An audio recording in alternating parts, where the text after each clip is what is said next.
All right. I think we're live now. Okay. Welcome, friends and comrades. This is Red Star over Asia. You usually just hear our audio, but this is our first foray experiment into live streaming. So you get to see our beautiful, handsome faces. Um, or, I guess that's subjective.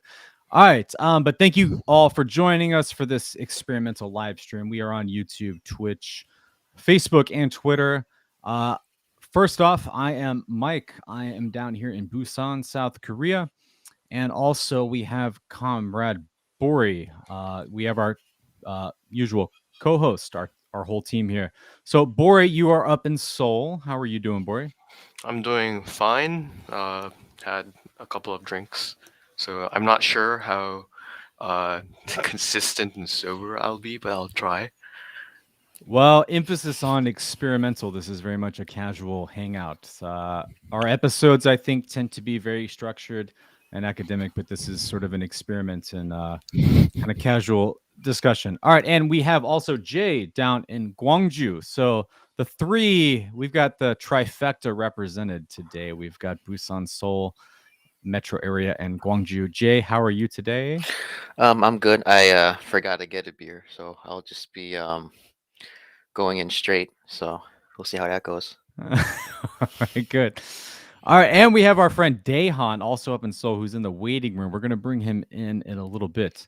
But this stream, so uh, first off, some sort of like housekeeping issues. So Red Star of Asia, those of you who follow our show, and we love you, by the way. Uh, we have a couple episodes in the docket. We recently recorded an episode on early Korean communism, like pre-Korean War and during the Korean War, the communist movement, with Owen Miller, and that episode's going to be out soon. And we also did a crossover episode with our comrade Nicholas Kersey's show Fully Automated, where we did sort of more a panorama overview of the South Korean left. So those things will be out soon. But Squid Game is all the rage across the world. It is Netflix's highest ranking show ever, and it's a South Korean show. And it has generated a lot of interesting political and social and cultural discourse. So we thought it would be fun to have a discussion about this, not just fun, but also informative and useful, because I think a lot of people are familiar with what a lot of folks call K-wave. South Korea has increasing soft power, so to speak, cultural power. K-pop, BTS, Blackpink, South Korean cinema, Bong Joon-ho, Parasites, K-dramas are becoming international phenomena. And You forgot the biggest one of them all, K what is that? games. Oh, They are K-games. bigger than the movie industry, the drama industry, the music industry combined together. Okay, sorry, I didn't fully represent the nationalist sentiment. South Korea is also dominating the gaming industry. But uh, we have discussed amongst ourselves Squid Game and the phenomenon of that, how it fits into like South Korea's cultural role globally overall. So, for those of you, there may be a few of you who have been living under a rock for the past few months. Um, but I think most people are aware of Squid Game. Squid Game is a limited series on Netflix. It's a South Korean produced show, 9 episodes. It To summarize the basic plot, uh, a few hundred contestants are enlisted into a sort of uh, gladiatorial death game scenario. If you've seen the Japanese film Battle Royale or read that novel, you'll be familiar with this. And all of these characters are deeply indebted. So this is a chance to enroll in. Yes. By the way, there will be spoilers. Yes. Thank you for reminding us about that, Jay. These characters are deeply indebted. They're approached by a shadowy organization to enroll in these games. And it's not revealed to them at the outset that these games, if you lose any said game, you will actually die. But they're enlisted in these games. These people have various debt problems. You have a variety of characters. You have sort of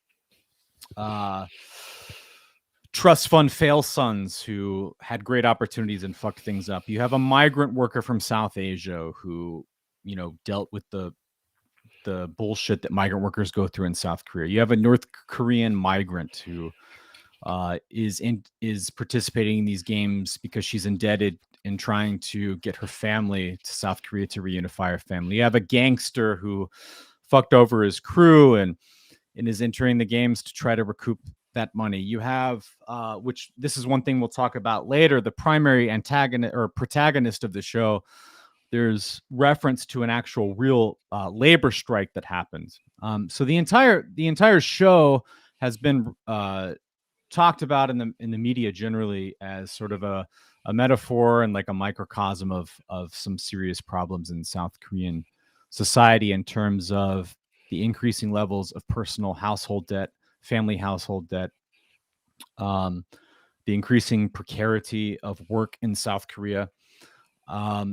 And a friend of the show, David Tizard, I think, put it very cleverly when he said that, for a long time, South Korean film has been very willing and eager to address these dark themes of class and inequity. You think about Bong Joon-ho, not just Parasite, which was all the rage a couple years ago, but going back to Old Boy, which I think was probably one of the first South Korean films that millennials in the US and the Western world or Anglophone world would be familiar with. That goes all the way back to 2003. So for a long time, South Korean film has been willing to address these like sort of darker undersides of South Korean society, whereas most of K-pop and mainstream Korean popular music is much more glossy and more traditional. And thus far, until very recently, in the past few years, is again, I want to credit David Tizard with this insight. A lot of those K-dramas were very anodyne and innocent and playing to like middle class aspirations, very like Cinderella like, right? Very safe to watch, things they're all for the family, right? Squid Game is not something you watch with your grandparents and your 8-year-old children. But recently that long-term trend in South Korean cinema has now like penetrated K-drama. I'm kind of curious too if it will eventually filter into popular music in South Korea. So I guess to start us off before we get into, there's a lot of stuff to talk about Squid Game, but to open it up first, we'll start with Jay, and then we'll go to Bori. Jay, you recently watched the show. What were your impressions of it? I'll be honest. I thought it was. I mean, as a show, I thought it was okay. I'm actually like. I mean, I don't want to sound snobbish about it because I don't really know that much about movies or shows, but I mean, I've sort of followed the director's work. His name is Hwang Dong-hyuk. He's made 2 movies in the past. He's made The Fortress, and the other one was called, well, the English title is Crucible, but the Korean title is Togani, which I preferred. But I don't know. I mean, I'll be honest, I was kind of reluctant to watch the show when it first got big, mainly because I don't really like shows that get really overhyped, and it's like 12 episodes, and that's kind of like a big commitment for me. But also, I remember like a friend mentioned this to me. It's just like, how do I describe it? I don't really want to like watch 12 episodes of poor people like torturing each other for the benefit of these psychotic, like rich white capitalists with these masks. I feel there's like an element of torture porn within it. So that was kind of my initial thoughts. But then the ending, actually, I was kind of pleasantly surprised by the ending. So I guess this is the big spoiler, right? It's like there's that scene where the main character is on a plane and he finds like the card to play Squid Game, and he calls it, and he's just like, "How can you bastards do these people? I'm gonna go find you and stop this." I was actually kind of surprised he actually did that. I kind of assumed that they were gonna go the full nihilistic route, where it's just like, oh, they just accept this as the world as it is, but they didn't. I think there's also kind of problems with that, but we can talk about that later. Well, yeah, before we go to Bori for his take on this, I think that's one interesting thing. I think Hwang Dong-hyuk, if I'm pronouncing that correctly, the writer and director of Squid Game, he has one similarity with Bong Joon-ho, who I think most international audiences are going to be most familiar with in terms of Korean filmmakers. Bong Joon-ho and him, the director of Squid Game, Hwang, they both had some engagement with, I mean, it's sort of different, but some level of engagement with the student movement when in their youth, the leftist student movement in the South Korean left. But in Bong Joon-ho, you very much get this sense, especially in Parasite, of this like, yeah, it's a critique of capitalism. It is sort of like quasi-Marxist, but it is very like fatalistic. It's not you don't watch Parasite and feel optimistic about like there's like a positive like post-capitalist political project to be done. It's very much like uh it's surrendered to capitalist realism in some ways. And I don't know, I think Squid Game, like, it felt like that to me for the majority of the show, but at the end, like, you're right, like there's sort of this turn where it's like, actually no, it ends on a hopeful note. And now the writer, it's not been officially confirmed, but he's like, he kind of said in an interview, he was like, well, given all how successful this is and the way we ended it, we kind of have to do a season 2. So there's going to be a which I don't know. This gets into another question about the commercialization of this stuff. We have some actual slides to show about that. But before we dig into that, Bori, when you watched the show, like, what were you thinking? We kind of all three of us watched the show around the same time. What were you thinking as you were watching it? How did it end? Like, what are your thoughts? So for me, I thought the show was boring, and I was really reluctant to watch it. The only reason I started watching it was it became such a such a global sensation that I felt like it was an inverse kind of issue related to Korean identity. So if I were to speak to foreigners and they would ask me if I had watched Squid Game, and if I said no, then I wouldn't be Korean authentically. So that kind of, but also We're on there the same was, level now. yeah. To be more honest, I was thinking that like what is it that makes everyone around the world uh, so interested in this show? And I have like a couple rudimentary ideas on why, but I I guess on a personal level, aside from that, I already had like read and watched couple uh, of, like works that dealt with themes somewhat similar, and but my real biggest objection to the show itself was how flat the characters were, and the depictions of them were really uh, really flat. There were no interesting twists, and I could feel the ego of the director, uh, basically. Like, Interesting. oh, Okay. this guy is a not exactly a boomer, but in Korean there's this term aje, ajoshi, of older Mm. men. Okay, so the director is an old man. I can see that. Like, it reeks out of all the details on how the characters are depicted. Well, also And the story was written 10 years ago. So like the actual screenplay was written 10 years ago. So it's even, sure. yeah. Like, I'll try to explain why those weaknesses in my eyes are the strengths of um the show globally. But from a domestic point of view, it was really hard to swallow. Okay, interesting. All right. So yeah, I mean, one thing, all right, so I think the Western left, like, I mean, there's been some coverage in Jacobin, for example, main socialist magazine, that's kind of lauded the show as like this, incisive critique of South Korean society because Bong Joon-ho sort of got this celebration with Parasite, because the South Korean government, you can actually look into the history. You guys know this very well, but just for our audience, I mean, going back a couple decades, like investing in things like K-pop and K-dramas, etc., and trying to spread them internationally, especially again, to quote our friend David Tizard, who brought this up recently in something I heard him say.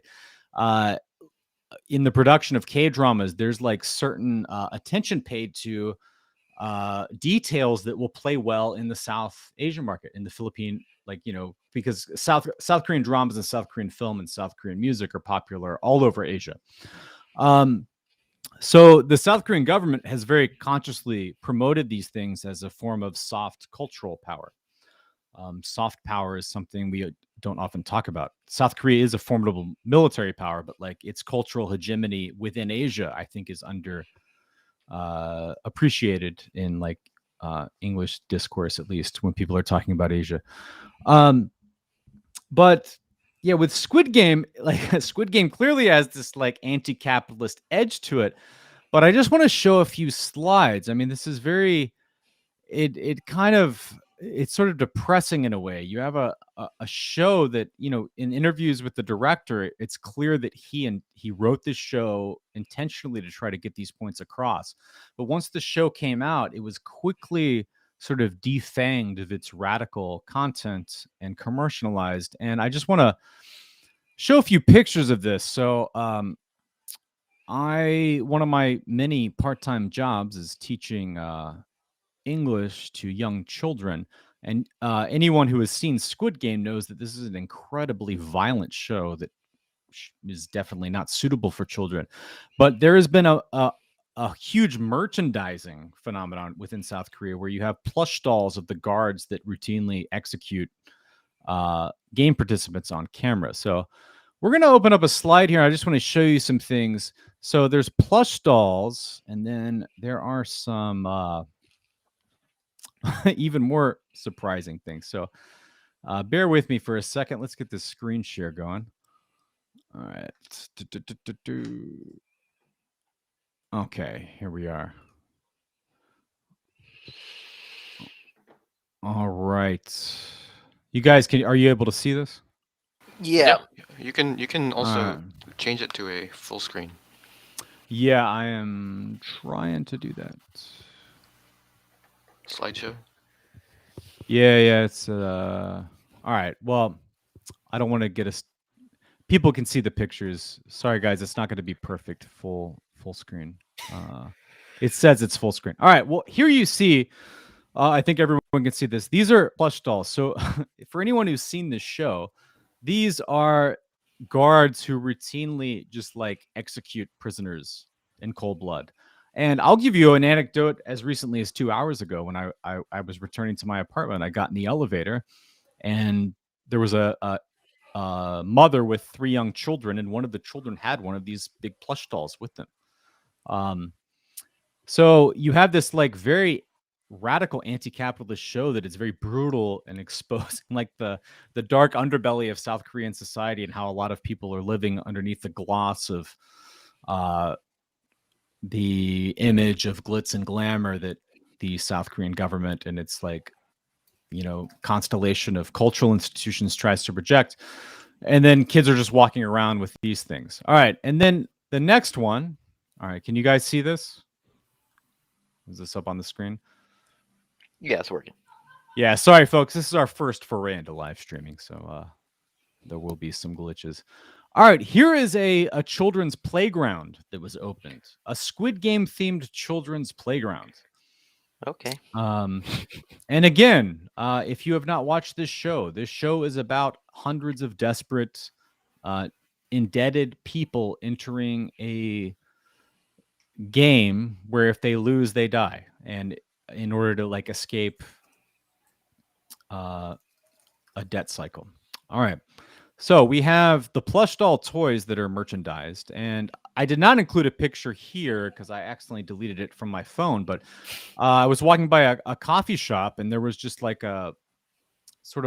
was almost like a Halloween sort of display, a Squid Game character that was imploring you to buy coffee at this coffee shop. So it's almost very Adorno-esque. I think Adorno would be having convulsions right now if he was alive to do this.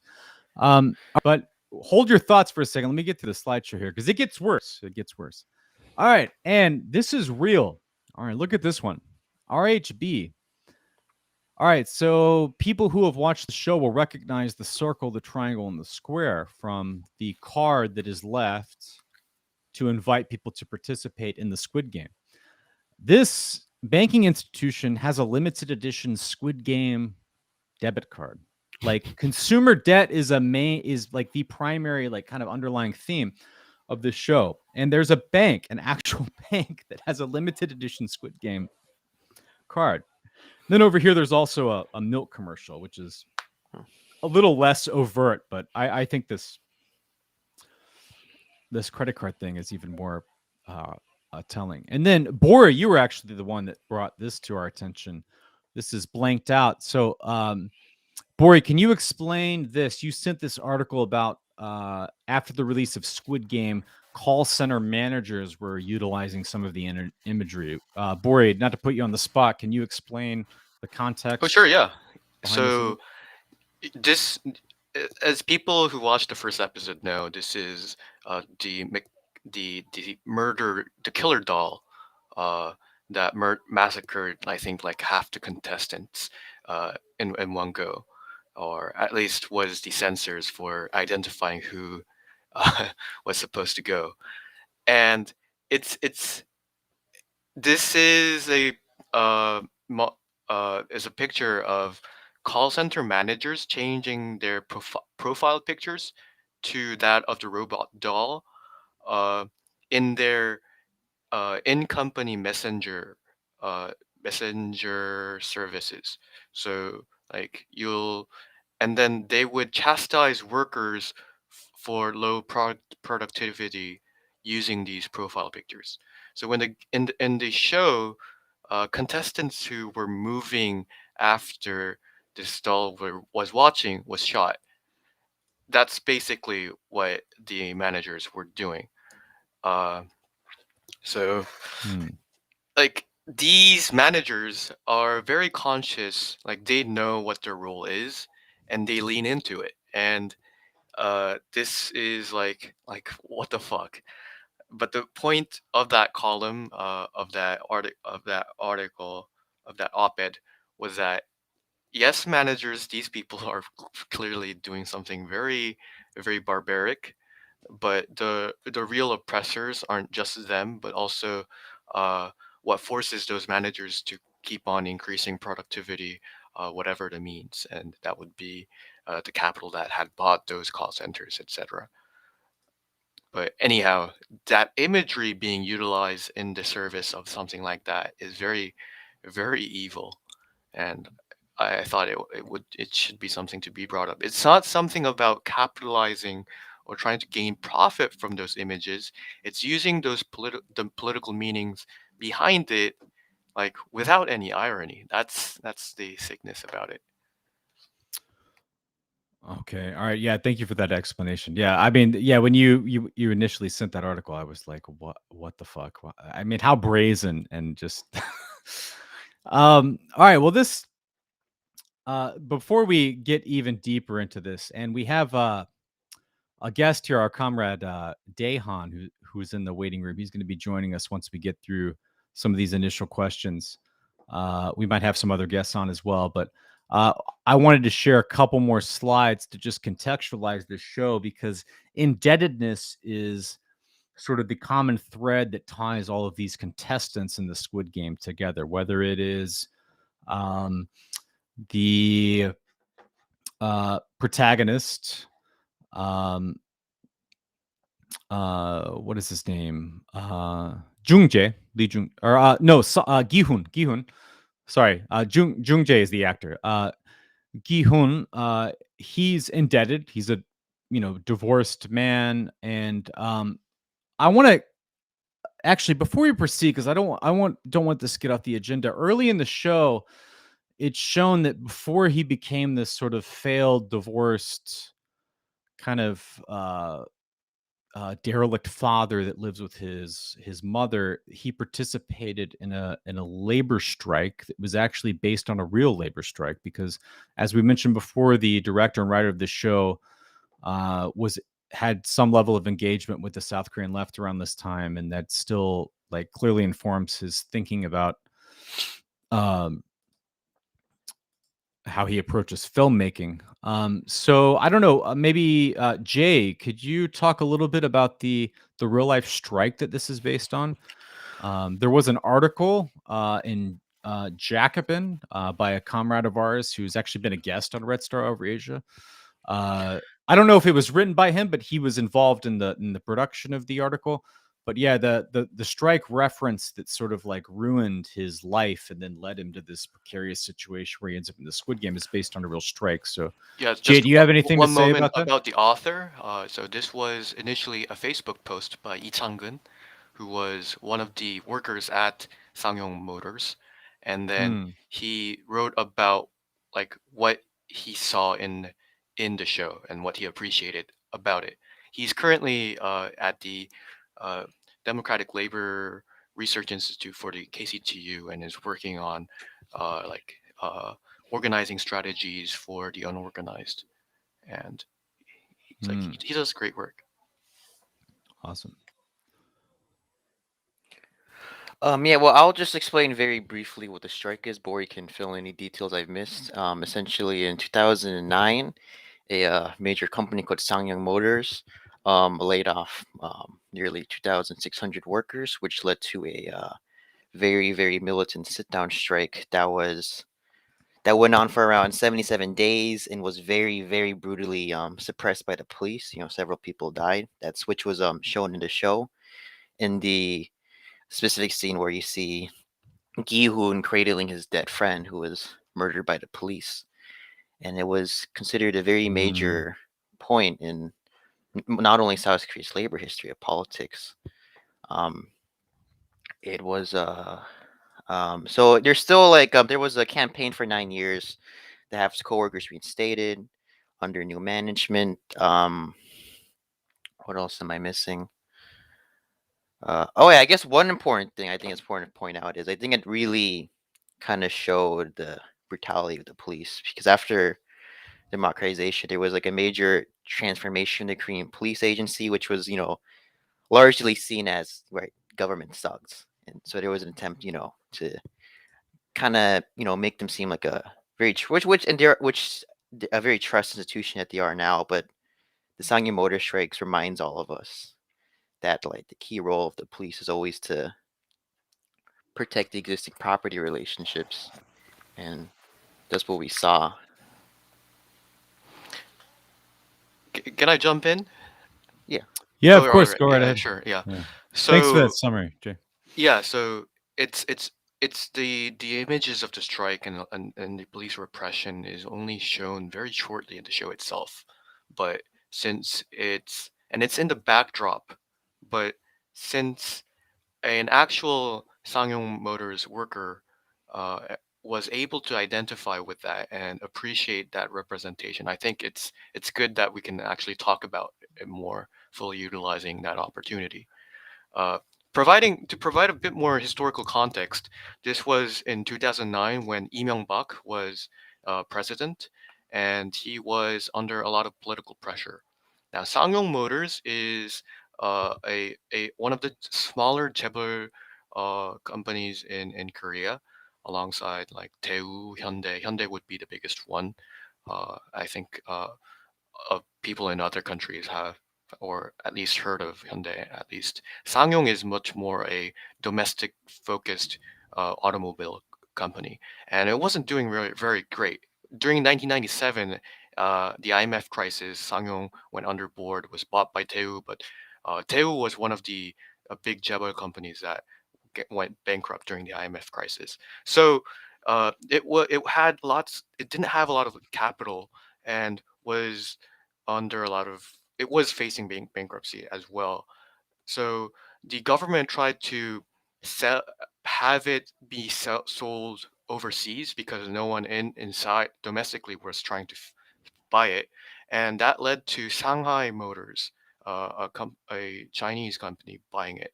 Now, the labor union in Ssangyong Motors was worried that this would be not like actually uh, investing more capital into it and trying to develop technology. They were worried that this was a buyout that would, uh, ec- like,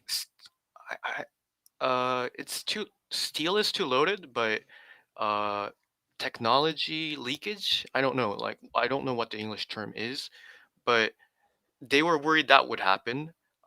the company Industrial then would be like espionage. restructured, not espionage because they bought the company, but basically more or less something like that, and that the labor union would be crushed and like everyone's jobs would be laid off because like they weren't actually looking into manufacturing actual cars by buying Ssangyong. Long story short, Mm. that actually happened, and all the over the decade, rulings showed that that was indeed what happened, and the board of directors for Ssangyong Motors were deliberately trying to undermine their own company and sell it out so they could walk off with a profit margin while uh, while like everyone else under was suffering.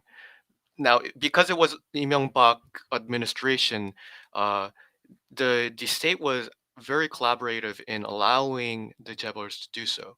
Uh, so that's where the state repression came in. But it comes in two different forms. One, the first was what Jay already mentioned, the police repression, which was very violent. Uh, they were pouring down tear gas, tear liquid, not gas, liquid that would melt styrofoam from helicopters, and they would put in not just riot police but SWAT teams into repressing the workers that were sitting in the factory. But what came after was really what started killing off the workers that laid off. Was the legal apparatus was utilized to provide massive fines onto the workers. Now, the company sued the labor union for destructing company property as well, but that, thankfully enough, went through the courts and found illegitimate. But the state fines against the individual workers, which was massive, the article deals with that. Like it's at a sum of something that the workers would never be able to pay off, and that's why the workers fell into debt, and that's why they started to commit suicide. So Ssangyong Motors workers is one of the uh, places where straight repression led straight to uh, whole families killing themselves off because of the debt being just manufactured by the state. That's still happening today. That another worker had committed suicide back in 2018, Hmm. and this is still ongoing. So that's the backdrop. This is why Ki-hoon, uh, like I think it's like a very flat depiction. This guy had experienced massive state repression. So although this guy is a bum, you have to feel sympathy for him somewhat. Like this is massive struggle, uh, and it's one of the most important events in the 2010s, starting from 2009. But I don't know. It felt really like too easy to just have that shown for 1 minute. But then like an actual worker felt that he was represented. So I'm Well, kind I of actually conflicted on this. I Hmm. want to Yeah, Jay. preface that in that Jacobin article where are you talking about Lee Chang-gun, the Let me race screen share specific the worker? article just briefly so people can see. I I can was show I it. wasn't sure which one he was referencing because in that article he actually says, let me see if I can find This is it. the article that I was mentioning, but I don't know if that's what Bori was Yeah, yeah, mentioning. that Yeah, yeah, one. that's what. He says that where is that oh, in South Korea, Squid Game is successful because it reflects the brutal reality of the country and has gained popularity overseas for similar reasons. But as someone who witnessed the Ssangyong strike and its aftermath, I am left feeling frustrated and even empty in the wake of Squid Game. Inequality in my country now feels solidified beyond the point of reversal, with the rich getting richer and the poor getting poorer, while the story of Ssangyong workers is a disposable commodity in a Netflix show. So I think he did have that sense of frustration. I think it might have been more, I guess, mixed feeling in that sense. Sure, sure. Mm. All right. Well, But Bori, thank you for that. That was really good commentary. It reminds me of when we talked about the film Taxi Driver, which was lauded as kind of like exposing the truth of the Gwangju uprising to a mass audience, and you had a good critique of that it had this very liberal framing. So I kind of like you take that same critical approach. All right, comrades, I don't know if you guys can see, but Comrade Daehan is in the waiting room here. Let's bring him in all right. to join us. So we still have a few things on our list to get through with Squid Game, and then we will start talking about the South Korean election, and then we are looking at the comments on YouTube and elsewhere. We might have some other friends joining us on the stream, but we're going to look at if anyone has questions. Please feel free to type those in the chat. I'm monitoring the various platforms we're on right now, so I will keep up with that. But all right, let's add Daehan in here. Okay. All right, Daehan, can you hear What's us? up? Okay. Yeah. Hi, everybody. All right, comrades and listeners. All of us here know Daehan. Daehan is a good comrade of ours up in Seoul. I'll allow you to introduce yourself, however, which way you want. Sure. My name is Tahan Song. I work for the International Strategy Center, and I'm in charge of a monthly forum that's called the Progressive Forum, where we try to connect with various like social movements, experiments, intellectuals around the world, to try to bring in a lot of their. Oh, trying to figure out this whole camera situation because when I. You look All fine. right, You're all right, good. You're there good. we go. Just the notion that that in today's world, like in a globalized world, we need a greater exchange of ideas and solidarity, and yeah, inspiration, transnational inspiration, in order to create the better world that we need at this moment. So yeah, I do that, and I'm also in charge of the economic policy research team at the IAC. So those are the two things that I do. And yeah, thank you for having me here. Sounds like a very lively discussion. Yeah, thanks for joining us. Yeah, I mean, Yeah. Red Star Over Asia is typically a pre-recorded audio-only podcast, but this is an experimental foray into live streaming. We're having fun, and thank you for joining us for this. So, Daehan, you, I presume, I think you've watched Squid Game. Your impressions? Um, I liked it a lot. I think it indeed did show like how brutal it is to like live in Korean society. I think Korean society, uh, like from the industrialization of Korea that happened extremely rapidly, like I don't know, within uh 50 years or so, like this just massive industrialization happened, and it was like crazy brutal, right? Imagine like what happens in other countries for like 100 years, 100 plus years happening in a much shorter time frame. So yeah, Korea, I think it represented the various groups and how they were impacted. And I was very shocked when I saw the Ssangyong idol worker struggle scene, because I think any Korean, when they see it, they could recognize that scene in the rooftop, because it was just that big, right? It was just that big. And I do remember like some people in the labor movement talking about how when that struggle was happening, that the workers were very proud to occupy the factory and to keep the police out for such a long time.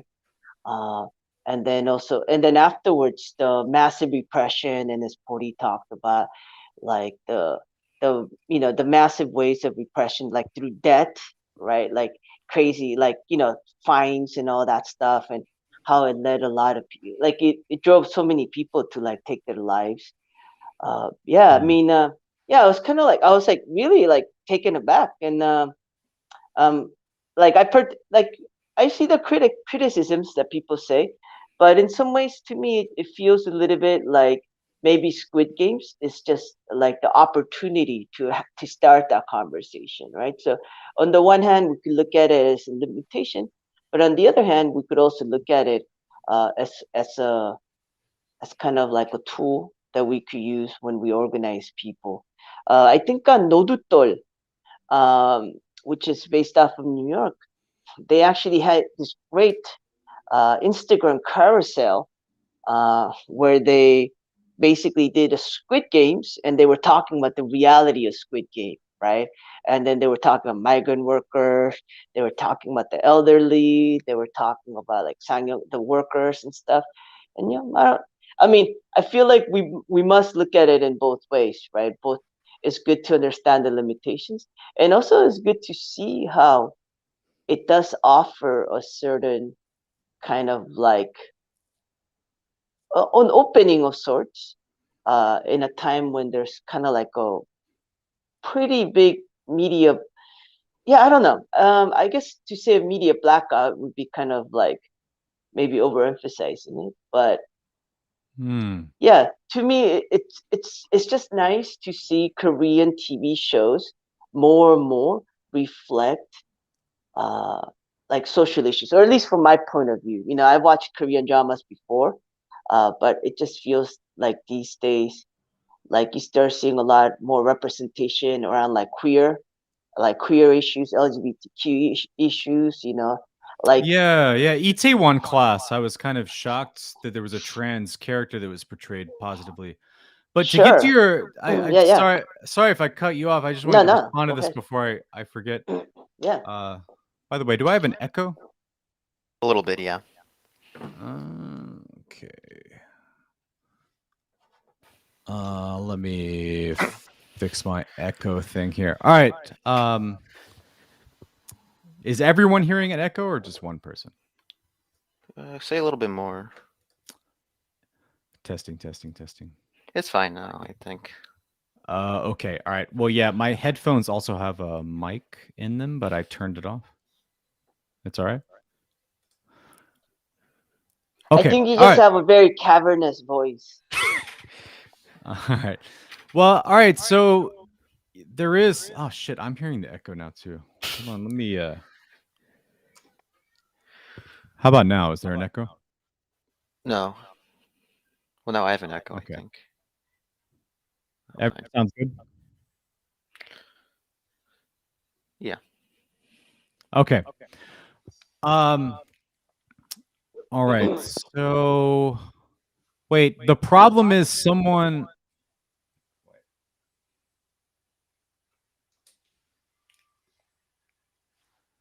We're having slight technical difficulties. Yeah, I hope. sorry for the technical difficulties.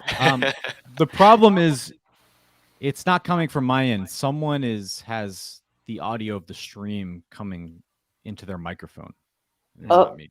Is it like if we have our earpieces, does that solve the problem, or is there something else? Maybe you have your earpiece in, but you have a speaker on. I don't know. Yeah, there's something. There's. Bear with us, The echo folks. started after Taeyeon joined. Yeah, this is our first foray into live. Wait, is this okay? I'm gonna mute myself and see if this is better. Okay, how about now, guys? Is there an echo? Oh wow, it's crisp clear.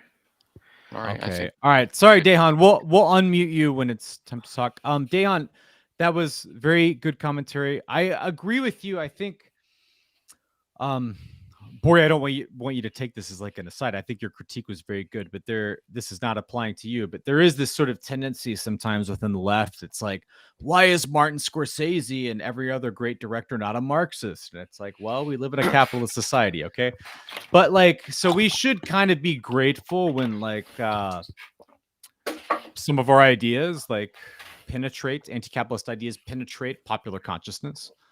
I personally am not willing to watch Marvel films, but I have been told by friends of mine that there are some subversive political things that kind of filter into those Hollywood films. I don't know. But there's another South Korean drama.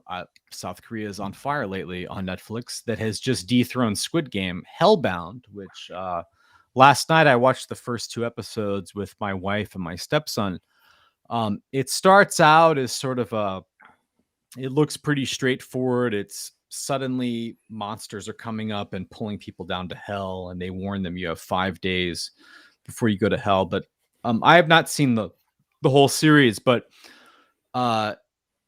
people start getting warnings, and there's this religious cult that starts giving this like very interesting discourse around sin.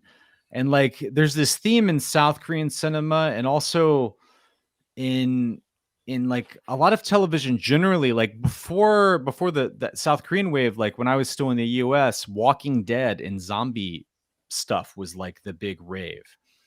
And of course, there's been a recent spate of like zombie South Korean stuff, and they've done it very well. Kingdom, I forget the name of the film. There was a really great zombie themed film Train that to won some Busan. awards. Well, Train to Busan, but there was another one that was about the two young kids. I forget the name of it. Oh, I know what But you're talking about. yeah, it was Alive. actually much better than Train to Busan, I thought. But so zombie stuff becoming popular, what does that say about like the state of consciousness of the society, right? Like the fact that uh that there's a whole genre that's based on like brain dead people mindlessly consuming like flesh like their own, like, or mindlessly consuming anything. I mean, you can go back to like George Romero, the OG of zombie films, right? I mean, if you watch those old George Romero films, like the second one in particular, I guess it was Dawn of the Dead was the second one. There's a great scene in there where like the zombies are all walking to the mall. And like, there's a scene where the character asks, like, why are the zombies all going to the mall? And he says, well, it's the only place they remember. So like the zombie thing has this like sort of subversive, like anti-capitalist like thing, like inherent within it, at least within the American context.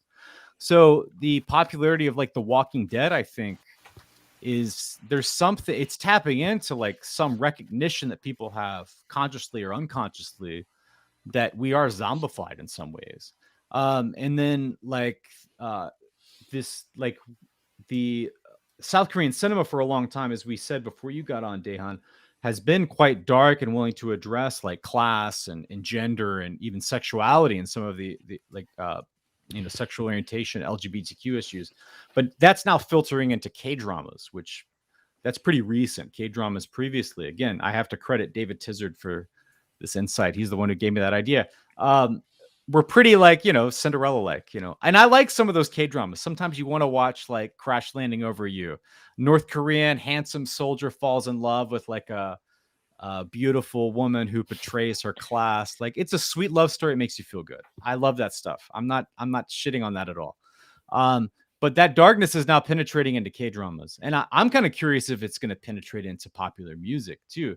Because like there's been South Korea's always had like a lot of interesting, like, punk, rock, hip hop, alternative music. But I mean, like stuff that will chart K-pop. Like there's some like cool, interesting, not cookie cutter Blackpink, BTS, darker, more experimental stuff that's starting to chart as well. So I think it maybe signals like a cultural shift in like South Korean popular culture. Maybe. I don't know. I kind of want to push back against that a little bit. All right, Jay. Yeah, go. Well, I mean, so this is my thing. I don't know if any of you have watched Sorry to Bother You. It's a great movie by Boots Riley. But there's a scene with Tessa Thompson where I kind of feel was like a kind of like a self-deprecating, like kind of like dig at himself and like other like radical artists where she like has this like art exhibit where like everyone just starts yelling slurs at her and throwing pain and shit.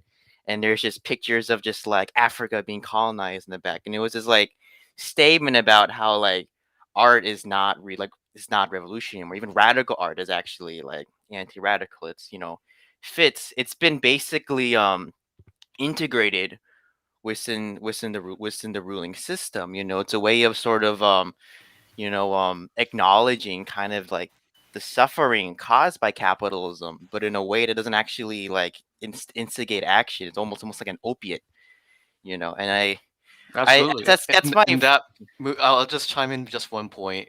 In that movie, you'll see that the artists that are really political weren't the character that Jay just mentioned, but the street graffiti artists that were making propaganda art.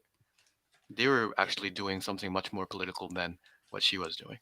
Exactly, yeah. And I think that kind of like gets into something, and it's trying to figure out. So it's like Hwang Dong-hyuk has made the previous movies in the past. One specifically, he made a movie called Crucible. It's called Dogani in Korean.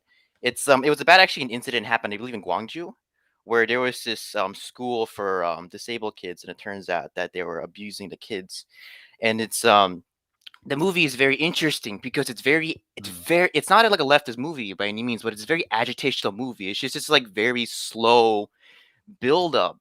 So just these how you just like gradually seeing these like psychotic principal heads in these churches and these politicians all just get away with abusing these kids, and it ends with one of the kids dying, because he can't handle like just seeing such an injustice happen. And so the movie ends with the teacher at the beginning. He's in the streets, and all of the like students and people involved in the lawsuit have just like taken over the streets, and they just did the last scene is them just facing off the police, and it's this very like call to arms of like it's just slowly trying to piss you off, and demand that you do something about it. And something did happen after that movie like was made. They actually passed a law, to deal with this issue. They called it the Togani law, I think. And it's like I'm not saying that's this big revolutionary thing, but how many movies can say they've actually like caused a change in politics?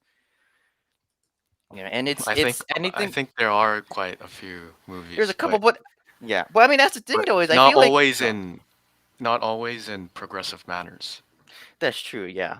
But I So I'm don't thinking of this documentary Diving Bell that was proposing a kind of conspiracy theory behind the Seoul ferry accident, and it got a lot of crowdfunding for it, and it was held in a lot of theaters. A lot of people watched it, but what it was doing was creating this public perception that there was something more sinister behind the Seoul ferry accident, even though it could, like, you didn't have to attach intentions to it to make it a tragedy. It was But sinister enough, yeah. and that affected. I wouldn't say that directly.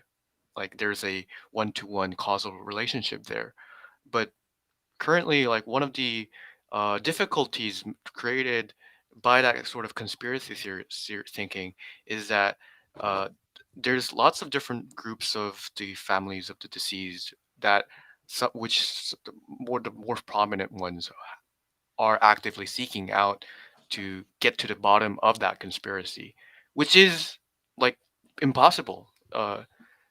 That's inherent to the nature of conspiracy theories, but that makes investigations into other more crucial aspects that much more difficult. So I didn't watch the movie that you mentioned, Jay, but I remember lots of feminists feeling very uncomfortable about it and being very Hmm. critical about its depictions. Uh, no, I so mean it wasn't a yeah, leftist there was a movie. public outroar that like led to it, but I think we need to have like gain a more critical distance to Yeah. what that movie was Yeah. about and what the effects of it were. No, I agree. Like it wasn't. I mean, it didn't have the best politics. But like my main point is, I think maybe you guys might disagree. So I think there's a very like strong distinction between propaganda and like art. And I think like propaganda gets like very unfairly derided. Like remember, I remember well in high school we used to like they used to open every class with like a piece of propaganda from World War II, which is very interesting. Is like it's not just some like fucking cartoon. It's like every like piece, the framing, the colors, the distance is all meant to like install emotions in a certain political message. Like there's like it's almost like a science to it.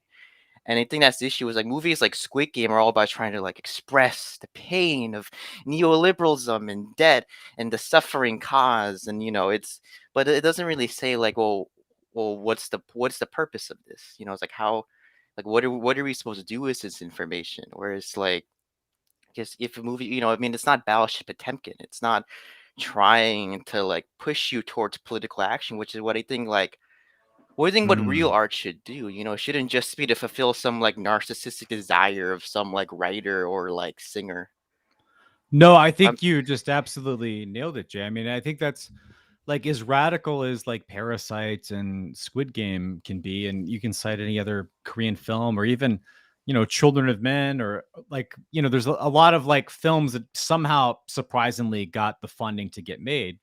A lot of Bong Joon-ho films, especially Snowpiercer. I'm like, how the fuck did that ever get Hollywood funding? But there is a nihilism to it. It's like you don't like if you watch Battleship Potemkin. I mean, that film was made in the aftermath and in the midst of a transformative historical revolutionary process. Like you watch that film and you're like, fuck yeah, history is a train, and that train's I'm riding that train all the way to the end. But like, yeah, you watch something like Squid Game and it's like, okay, yeah, it has artfully in clever ways like pointed out how fucked up society is.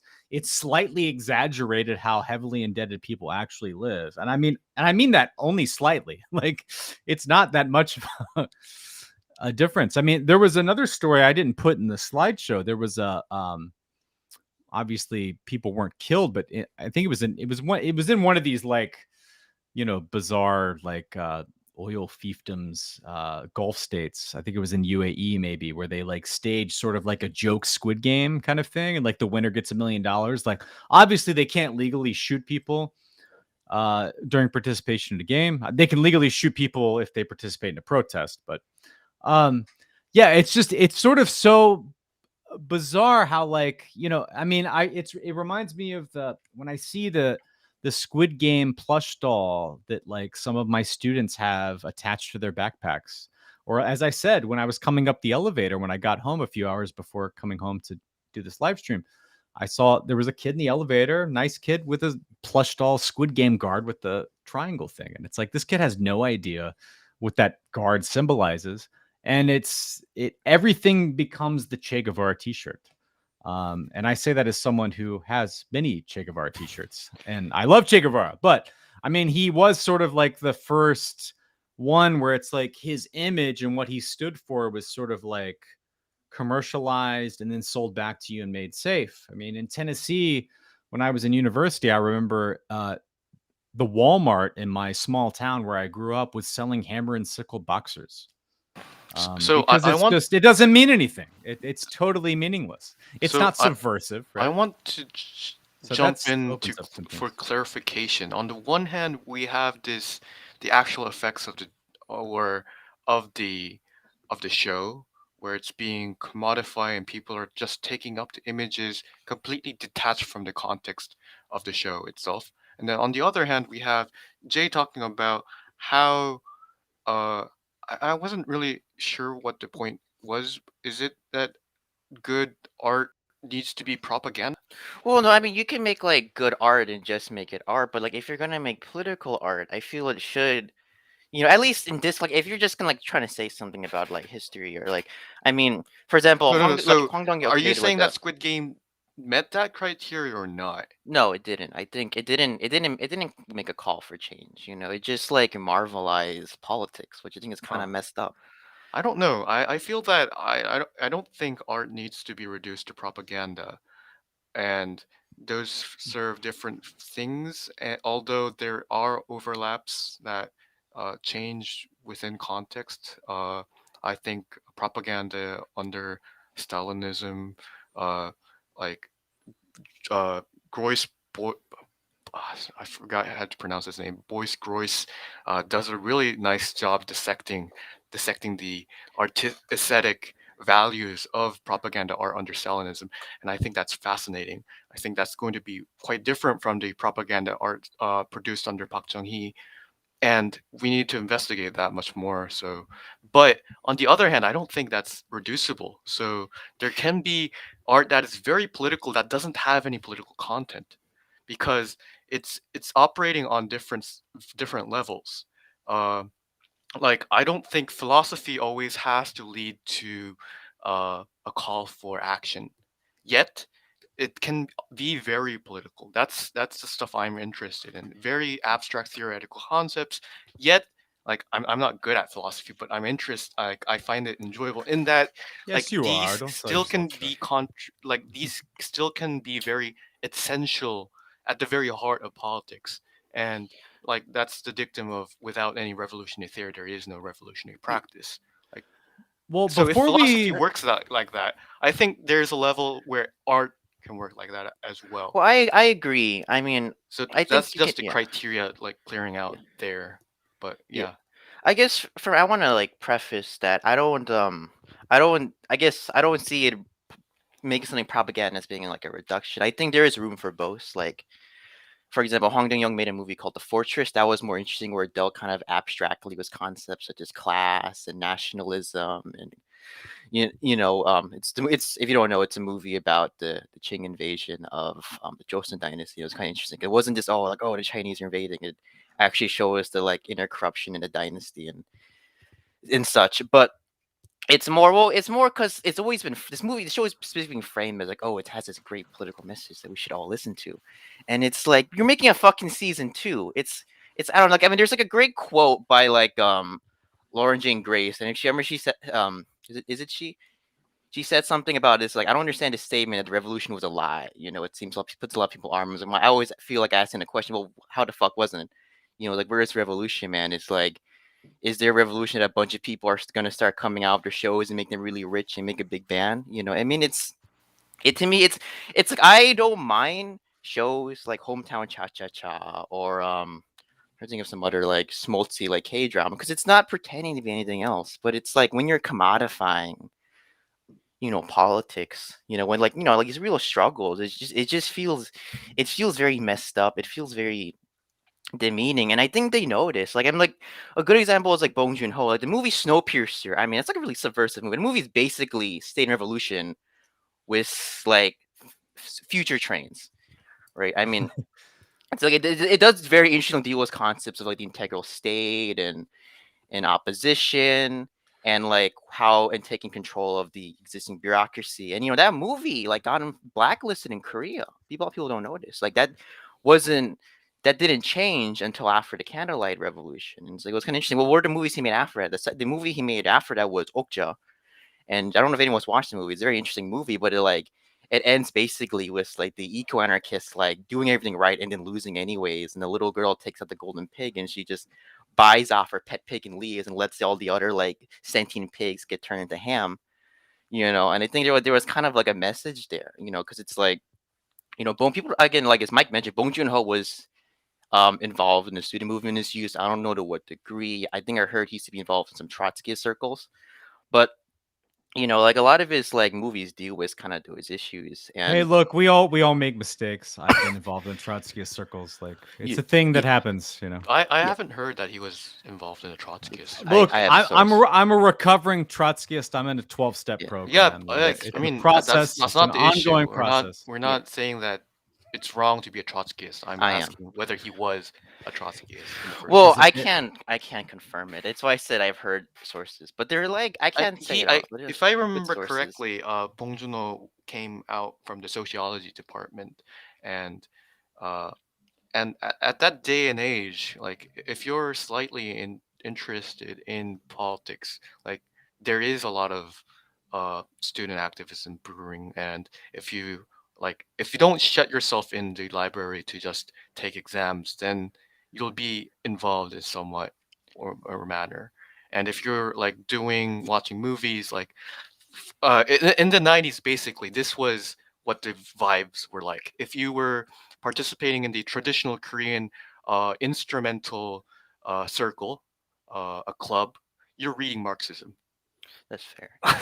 Yeah. Well, I mean, you I was couldn't yeah. escape reading Marxism, basically, if you That's were true. Yeah. participating in any sort of circle. Like, that's how extensive it was. You don't need to be in a Trotskyist circle to do so. Well, No, before I'm not saying we it had to be. I just wait, if I may, this is a great excursion, but before we get too far into that, there were a couple things specific to Squid Game that I really wanted to hear what you guys have to say about. One is there's a character who is a North Korean refugee or defector, however you want to frame her, in your thoughts about how North Koreans generally are portrayed in South Korean dramas and cinema. There's only about 35,000 roughly North Koreans in South Korea. It's pretty well documented. There's been some really horrific instances of um, their sort of exclusion from society and discrimination against them, etc. They are kind of relegated to the margins of society in a lot of ways. There's a lot of discrimination. Also, there's one character, Abdul Ali, in the show who is a South Asian migrant worker in Squid Game. And Bori, you're very involved in the migrant workers union as an activist supporting migrant workers' struggles. So, like, what was your sense of how? I mean, he was sort of a. I think I can kind of maybe anticipate what you might say, because this was sort of my read too. Is that that character was sort of tokenistic in some ways. It was sort of like, So oh, there's like the random Global South savage. Asian no. guy. There's a Yeah, certain I don't know. there's a What's your read on specific that? Yeah, there's and a also I'm specific curious name for too. that. Well, hold on. Uh, I'm also curious too if you've talked to comrades of yours who are migrant workers who've seen the show, and if they had any no, uh so yeah, reaction to how that was the portrayed. MTU Migrant Trade Union work. I haven't been involved this year, so I haven't been able to talk with any organizers about it. But you, I guess I should. With But anyhow, I was listening to Time to Say Goodbye podcast, their episode on Squid Game, and they mentioned that this was the trope of the what is it? The not honest, not Noble savage. noble savage. Thank you. Yeah. I Like kind of got that that vibe just as well. clicked. So I think two things to mention is that uh, both North Korean defectee and migrant worker, these aren't uh, subsets of people regularly represented in popular culture at all. So like that they played roles in Squid Game is itself like a kind of uh, is a stepping stone. Like it's a development. Now, was it a good development? Did he have to be utilized as a noble savage? Like, is that the best the director could come up with? Like, then, like we can have quips with that, but I think we can also mention who the actor was playing that character. Um, um, he's an Indian uh, s- born national that had come to Korea to actually act, and from what I recall, he's currently studying in the Korean Institute for Arts. I think That he graduated, but yeah, he Oh came yeah, he specifically. graduated. But so Yeah. it's interesting that that institution is a national institution, and it has, I think, around, I don't know the exact number, but a couple dozen students every year are accepted around Asia and are fully provided scholarships to like study. And the actor, I forgot his name, is one of those. So I mean, whatever, like even if the role as a viewer find it very, I don't know, very, I keep returning to the word flat, it still got him spotlight, and I'm happy for him about that. And that sort of role, now that we might have uh, a very wanting kind of representation, we can build upon that, I guess. It's a stepping Well, stone. I mean, like, look, again, it comes back to this thing. It's like, I don't know, sometimes in some left publications, I won't name names, these are all left publications I like. Some film reviews will be like, the critique will essentially be, they won't say this directly, they'll make some, interesting points. It's like, this film is not a Marxist film. And it's like, well, of course it isn't. But This is like, it can different be though. interesting. Like, I don't know, like the Smiths is one of my favorite bands. Like, they're not a Marxist band. Like, there's other dimensions to life to these things, right? No, but the Oh, difference is Dan, I that have to mute you. You're echoing. Can you mute yourself? Or... No, let Dehan speak. Oh, sorry. I thought he. I didn't know he was Thank you, Maury. I was All right. like, I want to say something. I was raising my hand. I think it's very interesting. I think the reason why I wanted to chime in was because to some degree I agree with Mike. Like I I'll think mute myself. the critiques are like important and all that. But I remember I was watching like the movie 1987, which is about the democratization movement, and then I remember I was just talking to some like organizers and activists, and they were kind of like, I was very critical of the movie. I was like, man, the movie just made it seem like democracy happened because there were just like a few individuals that, like, they leaked this, and then this person passed this thing to this person, and there was an expose, and because of that, all of a sudden democratization erupted everywhere, as opposed to like showing all the like movement building and organizing and all that stuff that happened, right?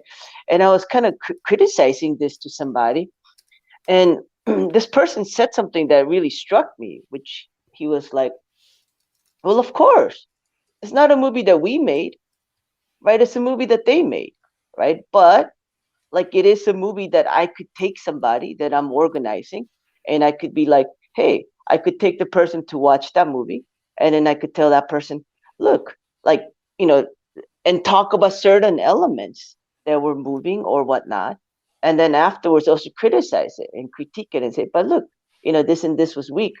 But in some regards, it's like, I don't know. I guess this is kind of like my opinion that has also shifted, because I studied ethnic studies in the United States, so I have that critical eye where I just see like everything that is wrong and it's everything that's like fucked up, and stuff.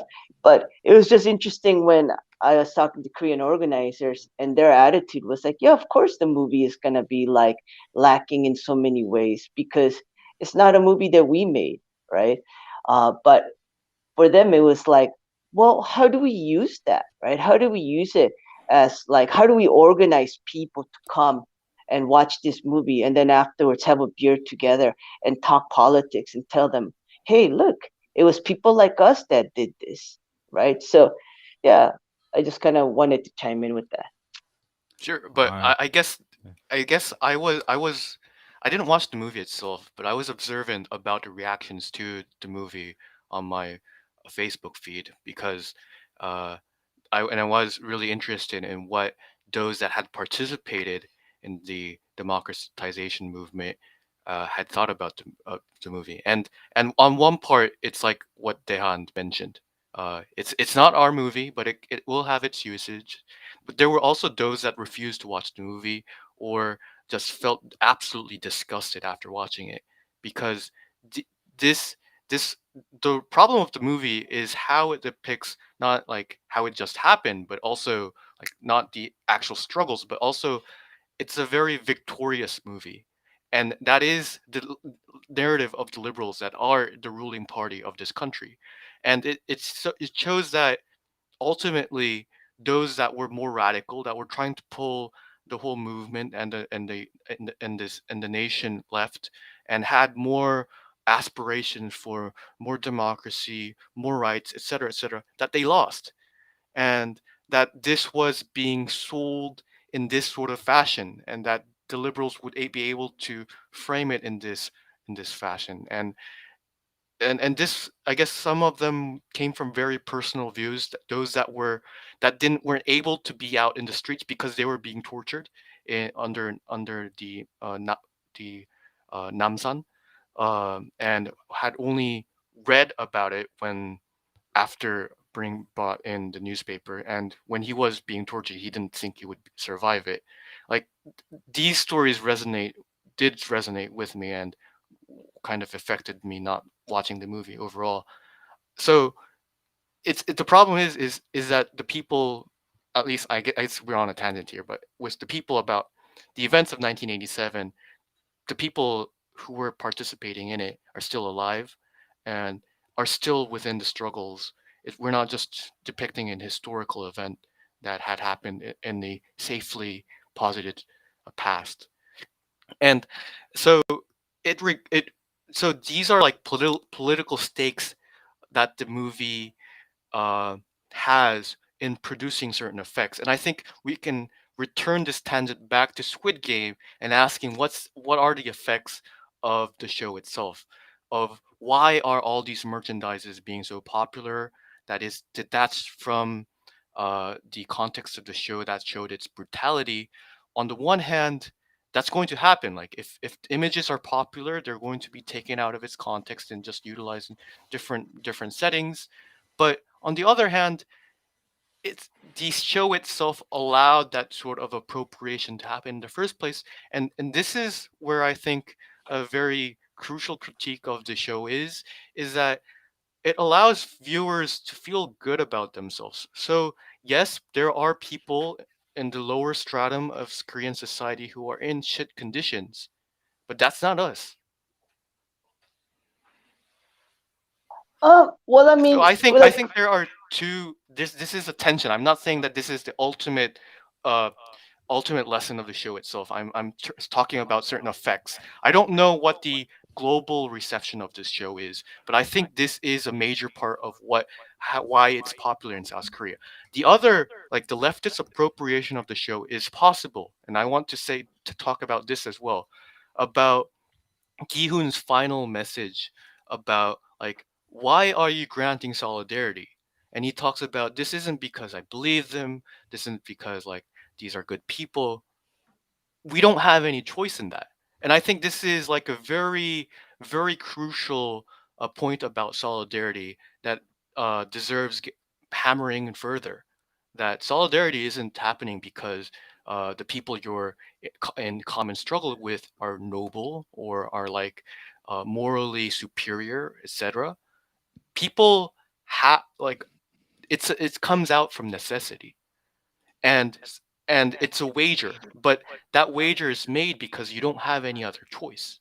And I think well, this I is a kind of beautiful. disagree with that. I think like solidarity, like, uh, I remember like interviewing like worker struggles, and like I think like for example, the Ssangyong auto workers, they struggle for like so many years, and I think one of the interesting things to note is that there are very few struggles like labor struggles or just struggles in Korea, which I think speak to a certain kind of spirit that Korean people have, where like, I don't think there are many union struggles in the United States that go over for like 10 years, 12 years, like whatever. And, at some point, like whatever you gain economically, it's like paltry to the sacrifices that you made, right? But I think people get transformed beyond necessity. It starts in necessity, but a lot of times I think I forget where it was, but Oh there yeah, was yeah. like a I worker wasn't talking struggle. about what the entire point about solidarity is, but where it begins. Not because the people along with you are noble, morally superior. If that becomes conditional, then solidarity is granted only to those that are good people. That's not how it works. Gi-hoon was working out from necessity. He had to believe in others, and I think that is a very proletarian standpoint. Sure, but I Yeah, also that do was the think point I that was trying to make. No, sure, sure. I agree with you. Like people absolutely do transform through common struggle. Yeah, and I also think that in some regards, like people can be transformed, right? It's not just necessity. I mean, like you don't have to be like. I mean, Korean society, it's a very almost in some ways it's a very isolating existence, like Mhm. it's very competitive. If you didn't make it, then you're kind of like you feel like a loser, and it's just kind of like you can't get married, all these things. Like like people are also looking for like communities that could build a better world, that could help them get out of their depression, right? That could help them get out of a depression that is beat down at them because they're isolated and made lonely and like just like dehumanized, right, by society. And people are looking for, yeah, I don't know. I mean, I don't think this is what you're saying, but it's not always economic necessity per se. I think people are looking for something, right? People are looking for meaning in the world. And I think that communities that are trying to transform the world in a better way inspire people and make people kind of like want to be a part of that because to some degree it fulfills a necessity, like you said, but perhaps not like like an economic necessity per se, right? So I mean, yes and no. Like I agree to some degree, but I also agree that there's a certain level of a certain subjective aspect that brings us together and that helps build movements. I actually want to touch into what you said about sort of that sense of like purpose, because I guess that's kind of my where my critiques of this kind of like genre comes from is that like I don't know I remember last year during the anniversary of the Korean War, Moon Jae-in gives this like he's the president. If people don't know, he gives this like annual speech, and like it's his usual, stuff about, oh, from the ashes of the Korean War, we built this great economy and we're a democracy and blah blah blah. I remember he mentioned some other things that was quite peculiar.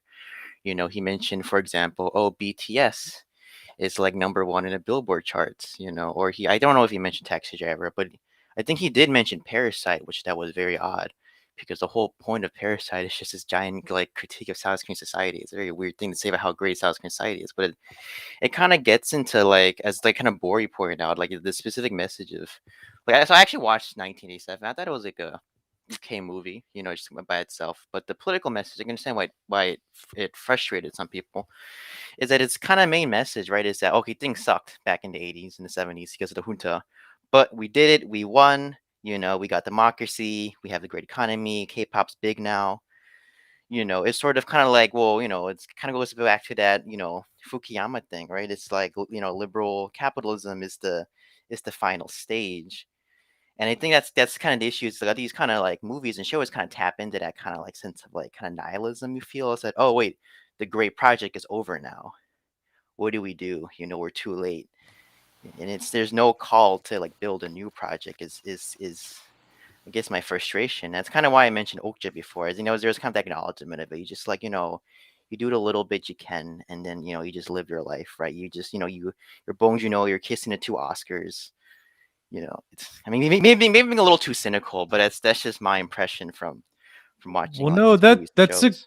a good segue, and I think again I referenced that show Hellbound, which is now the top South Korean show on Netflix. Again, I've not watched all episodes, but um, there is this like, I mean, in this show it's very overt. I've only watched 2 episodes, but it's like this theme of like sin. Like there's a sense that you get, I mean, you're getting this across the culture generally within the US, the Europe, South Korea, all the Japanese media, film, etc. This sense that like these cultures and societies are just sort of spiritually exhausted and there is no possible future or alternative. There's no energy for a positive project. Like there is a recognition that like capitalism is bullshit. So like, yeah, you can watch Parasite and like be like, oh, it's an anti-capitalist film.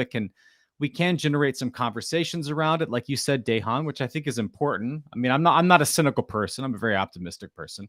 I think we should use these opportunities to use these imperfect media products to assist our organizing. But I mean, like there, yeah, it is kind of bleak, honestly, when you look at it on the face of it, right? Like there's no, like if you just look at, there is just like there's no happy. I mean, you can kind of judge a culture and a society and the health of it by its art, right? And like if you look at South Korean popular art, it especially that Hellbound show like makes it very clear. I think Hellbound is almost like I would like to like actually watch like Parasite, Squid Game, and Hellbound sequentially, because Hellbound like it's very much about like uh we're full of sin, which I think is like there's this like inherent critique of liberalism in the sense that like we have indulged ourselves too much. We've gone too far with No, no, individualism. Mike, no. No, it's like it's sort of a reactionary I read show the in some ways. webtoon that the show is based off from. Although the show itself, Yeah, I the admit I only watched 2 director episodes. So. and the webtoon author, like they were collaborating from the webtoon onward, and I don't think it's a show about sin. It's a yeah. But Dayan has something to say. Yeah, like I mean, for example, like this. A lot of these movies. I mean, maybe I'm like coming off like an apologist for like all these films and whatnot, but like, It's all right. what is? I guess the point is that none of these films, like you said, are perfect, and then I'm kind of like repeating myself ad nauseum. But perhaps the best thing is not to say, don't go watch this movie. But perhaps the thing is, let's go watch it together and then let's talk about it together. And then let's figure out what's wrong with that and what do we do about the things that are wrong, right?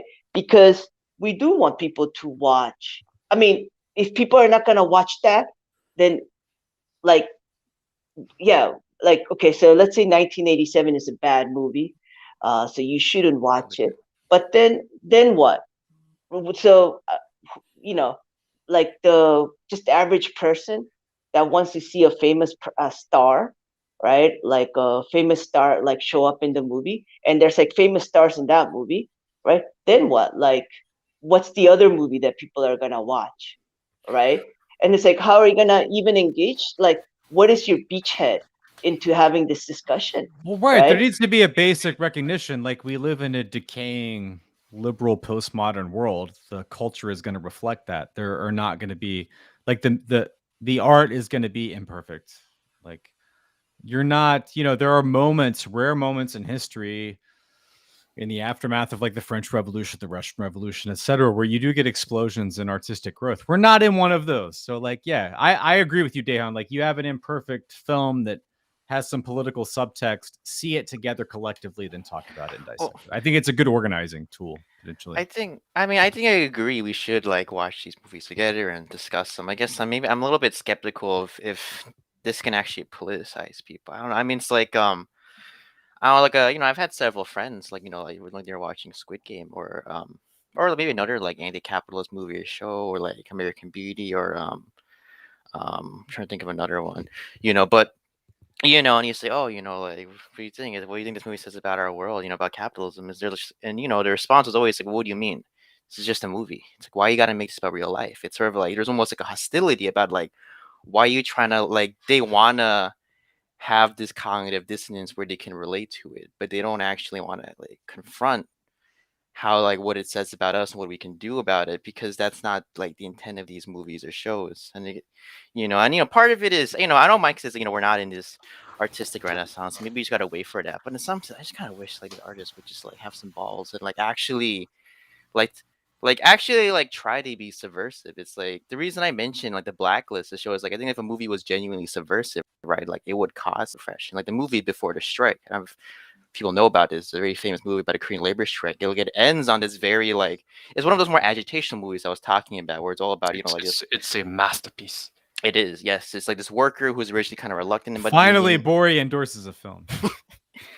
It's like he gets slowly radicalized, and it ends in this real triumph. Is nowhere they like raise their hammers, and then they just like, and then they chant and go on strike, and then like this shows a very famous Korean labor song being played around like images and videos of like actual like labor struggles. And when that movie came out, like the government sent like hundreds of like police officers to raid the theaters that were showing it because they found it as subversive. And I'm just like, it's like like I don't know, just have some courage, just like really like make a piece of like art that you really believe in, and not just not. I mean, I don't want to kind of sound like that kind of person, but it's just like if you're gonna make a political message, be genuine about it.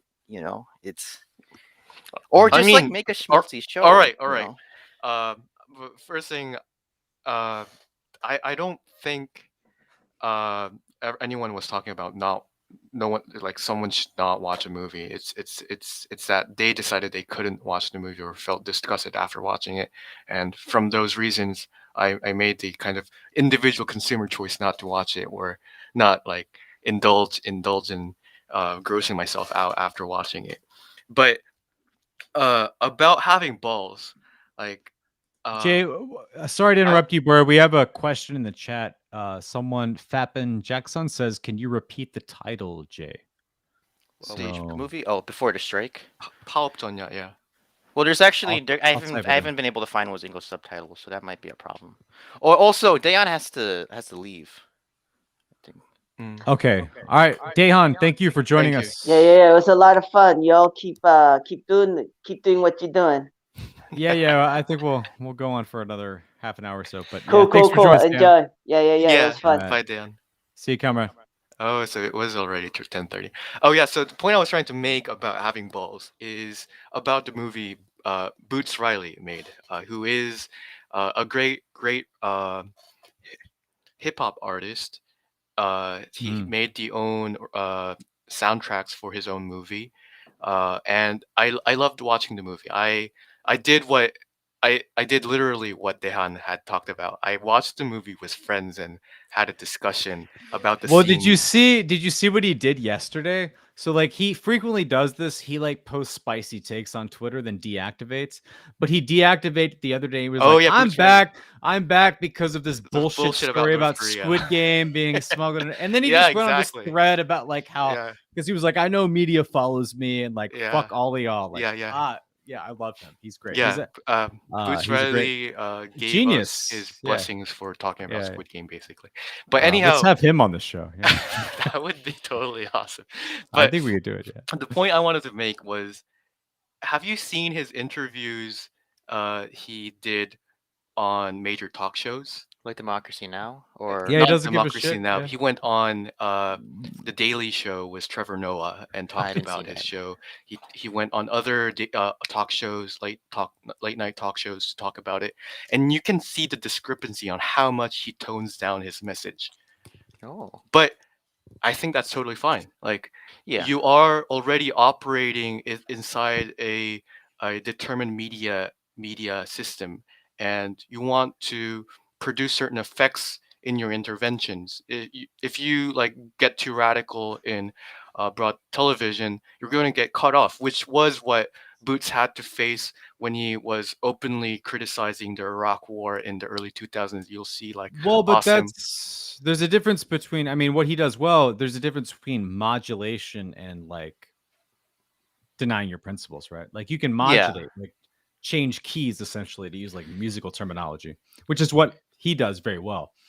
Yeah, that's So, so. But he did alter what the central message was for his movie, because the political effect in those interviews were to advocate for more people to know about the movie and go watch it, like, and then the movie does its own magic to the limited effect it is able to do so. And I think making art is like, I think the movie itself isn't about just a movie. That Boots Riley had to go on these shows to promote it is also the process of the movie dissipation, and Mhm. that is yeah, also part of the movie itself. And if we think it like that in that fashion, then we could return to what art is, and it's not just a singular, uh, isolated piece. It's in a process in existing systems, and that's why you need to really maneuver hard, which is not just an issue about having balls or not, is what I wanted to yeah. say. I understand it. For me, I feel that we should distinguish those two movies. Like, for example, I mean, to use like Bong Joon-ho as an example, like The Host, which, funny enough, we talked about Squid Game and little kids. That's actually the first Korean movie I ever watched. I was 8. But my mom was like, I don't give a shit. It's a Bong Joon-ho movie. You got to watch that. And it gave me nightmares for 2 years, but it was worth it. But it's like, that movie obviously is not like an agitation movie. I mean, it's very subversive, but it's much more of like an expression of his like kind of like sense of disappointment with a student movie. Like, it's very like the grad student character is very like an obvious like caricature of like the former student radical, and it's a little self-deprecating in that sense, and that's fine. You can make those kinds of movies. Nam Han Sun does something similar, but I mean, I guess for me, it's movies like Parasite and Squid Game. They really label themselves as like these hard-hitting political movies. I think that's what kind of pissed me off. Is that like they didn't preface that, oh, this is just kind of my like expression about my thoughts about these issues. They're really like, I don't know. It just felt a little masturbatory the way they were like talking about the movie. Like, not just interviews. One thing if a journalist does it, but like the creators themselves. You Well, know? yeah, I mean, no one watches Parasite and is like joining a political group. I think Yeah. very few Korean youth did that. I think I What get your did Bong point. Yeah, Joon-ho say that it's makes kind you of a feel that black way? pilling. It's a black pilling film. Like it's brilliant and like very like incisive in terms of like it's a beautiful piece of art. Parasite is, but yeah, I mean, did a lot of like 21-year-old Korean youth like university students go join left groups after they watch that movie? I don't think so. Yeah, So but yeah, is that the fault of the movie itself, or is it like left groups not being able to Well, be I mean, I think that? it's sort of the fall of the movie. Like, it's like well, I it think it's But is. is both. that the central point of the movie? I thought it was a movie about the Well, impossibility no, of I think representing what class struggle. I think what Jay is So saying is that like he's a totally different criticizing the discussion. cynicism of the filmmakers, but I think you're also right too, Bori, that like these films do bring up these themes, and that like if left groups were more organized, they could maybe take advantage of like sort of the mood that these, because like something like Parasite, like being, you know, dominating the culture for 6-9 months and winning international awards and everyone talking about it, that is an opportunity for left organizing groups to like organize young people who clearly the reason this film has resonated with people has to do with their economic situation. So like, yeah, it's both a failure of left groups to capitalize on that, but I see what Jay is saying here too, that like the filmmakers are kind of cynical. It's like, yeah, we're like so radical or whatever. And it's like, meanwhile in LA, like kissing my 2 Oscars. And I mean, you know, because Bong Joon-ho, I mean, he's sort of He's turning all those movies into like TV shows. Like, well, like what the fuck is yeah, that I mean, about? he's sort of given up on the project. I mean, there's this sort of like afterlife that like boomer, and then I guess Bong Joon-ho is not quite a boomer. I guess he's Gen X, maybe. I'm not quite sure how old he is. I guess he's in his Who's part of the late subpar youth 50s. generation? Yeah, right? I mean, you could. There's like 3 directions. You have like a very small percentage who stay active and stay true to their principles. They end up in the Justice Party or an ISC or etc. Or they go neocon. You know, in the U.S. we have the famous, you know, Trotskyist to neocon I pipeline. knew you knew about that. I'm on that pipeline. No, I'm just kidding. And then, you know, then you have just like, especially with artists, because artists do have this sort of like flirtatious tendency where they'll like flirt with radical politics, but never get too deeply involved and too invested. And like artists are like sort of inherently liberal, politically and spiritually. So like they never get too dedicated to any political program. Um, I'm getting into too much of a broader critique of like artists. Maybe I'm sounding like Plato. We should like hang the poets or whatever. But yeah, I think I understand what you're saying, Jay. That just like Bong Joon-ho's thing is kind of nihilistic. Bong Joon-ho is not like a Marxist or a communist. Like he's just sort of like, I'm just describing the world as it is, Yeah, and well, I like mean, well, that it's not was going to I don't change. know. I don't know why. I guess I've never felt that Bong Joon-ho was like a properly leftist. Like he was, if I remember correctly, he was part of the uh, That's my point. I'm not disagreeing Progressive with you. Labor Party. I don't think he was a proper But leftist. a lot of people were back then, Right. It was and fashionable. It's yeah, fashionable. Yeah. not just fashionable, but there was like genuine hope that this could become a sort of an alternative, and it was much more popular back then. And but I don't know, like I get this sense of betrayal from Jay talking about Bong Joon-ho, and I don't see where that comes from. Like I've well, never felt that he was part of someone to feel betrayal from in the first place, I guess. So well, you think there's nothing to betray really because he was never part of it.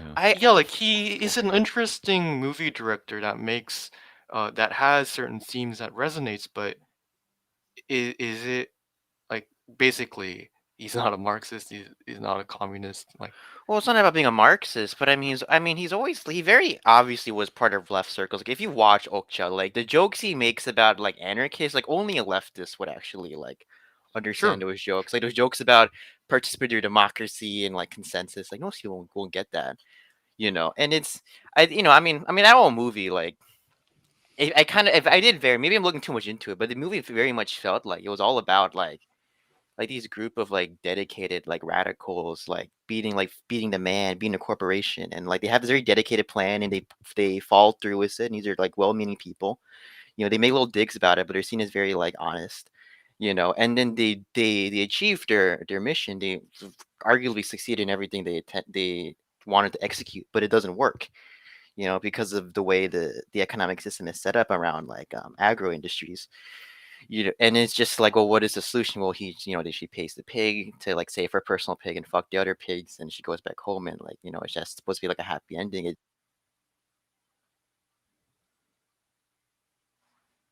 You muted yourself, Greg. Oh shit. I mean, I was just saying that like it very much felt like that was his like answer. That was his statement about politics. Was kind of like, I've been doing this for several decades and I've given up. Because again, like a movie like Snowpiercer was very subversive. Like it was all about how is a revolution started? What are the like obstacles to it? What does it actually take to like prevent it from degenerating? And it's and I guess it very much did kind of feel like a downward decline like after that movie was made. Kind of my belief, because it's a good example. Something like, for example, Sopranos in America, right? Like David Chase never claimed to be a left. He's never claimed to be like a anarchist or communist. And so I don't mind that, like, okay, his movie didn't radicalize people to change, though it seems it kind of is now, funny enough. But it's like it's more like when the fact that like it has an anti-capitalist message is kind of like, oh, that's kind of cool. It All right, doesn't well, I feel have aesthetical.